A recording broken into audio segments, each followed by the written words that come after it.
মুর্শিদাবাদের কাদি থানার বাঁধাপুকুর ধার এলাকায় বুধবার সকালে এক 14 বছরের কিশোরীকে অপহরণের চেষ্টার অভিযোগ উঠেছে। অভিযোগ, টিউশন পড়ে বাড়ি ফেরার পথে একা ব্যক্তি কিশোরীর হাত ধরে জোরপূর্বক মোটর সাইকেলে তুলে নিয়ে যাওয়ার চেষ্টা করে। পরিবারের দাবি, কিশোরী বাধা দিলে এবং বিষয়টি বাড়িতে জানালে তার বাবা প্রতিবাদ করতে চান। সেই সময় অভিযুক্তরা তার উপর হামলা চালায় বলে অভিযোগ। হামলায় গুরুতর জখম হন কিশোরীর বাবা।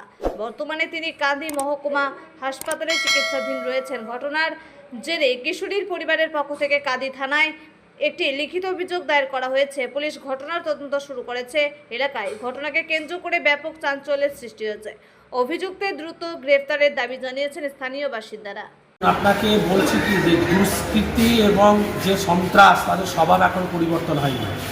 কারণটা হচ্ছে পশ্চিমবঙ্গের বিভিন্ন জায়গায় পুলিশ যেভাবে অ্যাকশন মুডে আছে, ব্যতিক্রম কান্দি কেমন জানি না, তারা ব্যালেন্স খেলছে না কার ছত্রছায়া এখনও আছে। আমি বিষয়টা ডাইরেক্ট সিএমওকে জানাবো, সিএমও দপ্তরে, এবং আমি অনারেবল সিএমের সঙ্গে আমার মন্ত্রী থ্রু দিয়ে বিষয়টা জানাবো। একটা দিবালকে একটা 14 বছরের মেয়েকে কিডন্যাপ করছে অ্যান্টি সোশ্যালগুলো, তাতে কয়েকজন অ্যান্টি সোশ্যাল মদত দিচ্ছে যারা শোনা যাচ্ছে তৃণমূলের আশ্রিত, এবং তার বাবা হয়ে যখন একটা মেয়েকে নিরাপত্তা দেওয়ার জন্য প্রতিবাদ করতে যাচ্ছে, তাকে একটা গোষ্ঠী জোগাড় হয়ে তাকে মেরে তাকে মার্ডার করে দেওয়ার মতো পরিস্থিতি এরকম কান্দিতে চলছে। আমি প্রশাসনকে বলেছি শক্ত হাতে ধরে ব্যবস্থা নেওয়ার জন্য, নইলে আমাদেরকে কিন্তু বিষয়টা উপর পর্যন্ত জানিয়ে এর ব্যবস্থা নিতে হবে, এবং আইনের যা ধারা আছে, আইনের যা ব্যবস্থা আছে কঠোরভাবে আমি নেওয়ার জন্য পুলিশ প্রশাসনকে অনুরোধ করব। এখন এই বিষয়টা পুলিশ তদন্ত করে দেখবে। তবে আমাদের সন্দেহ হচ্ছে কোথাও এই জায়গাতে মদত আছে কিনা।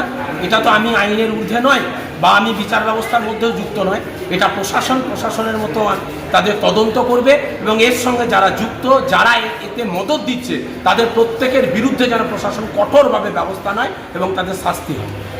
যদি এখনও আমাদের খবরের দর্পণ চ্যানেলটি সাবস্ক্রাইব না করে থাকেন, তাহলে এখনই সাবস্ক্রাইব করুন, সঙ্গে বেল বাটনটি ক্লিক করুন আর পেয়ে যান সব খবরের দ্রুত ভিডিও আপডেট।